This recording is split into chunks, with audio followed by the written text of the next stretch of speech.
C'est difficile de suivre de près des événements qui se passent à plus de 500 millions de kilomètres de chez nous, mais c'est le cas de Romain Maggiori. Vous avez travaillé sur une partie du projet, mais d'abord expliquez-nous ce qui est en train de se passer en ce moment avec cette sonde qui a été larguée.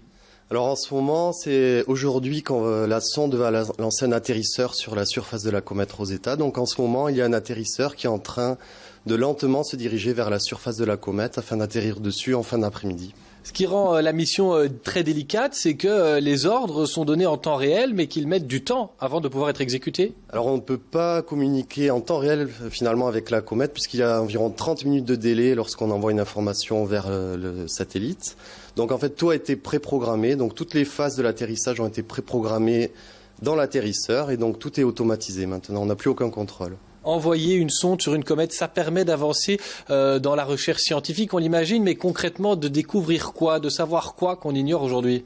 Alors les comètes sont des objets qu'on ne connaît finalement pas très bien pour l'instant. On peut voir ça comme des réfrigérateurs géants qui ont emprisonné la matière à partir de laquelle s'est formé le système solaire. Donc connaître les comètes, c'est savoir si elles ont pu apporter de l'eau sur Terre et éventuellement aussi des molécules organiques qui peuvent être les briques essentielles du vivant.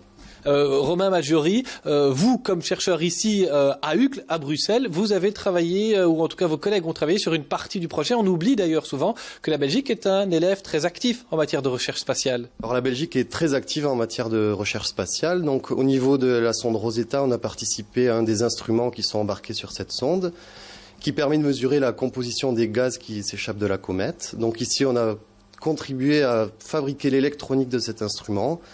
C'était il y a plus de 10 ans avant le lancement, et maintenant nous analysons les données et nous calibrons ces données. 30 ans de recherche pour une mission dont la réussite n'est pas garantie. Alors pour l'instant tout a réussi, donc finalement pour ce qui est Rosetta, la sonde qui est en orbite autour de la comète, il n'y a pas de problème, tout fonctionne bien, on a déjà des mesures intéressantes. Par contre au niveau de l'atterrisseur, c'est une phase très risquée de la mission et on saura cet après-midi si ça a réussi ou non.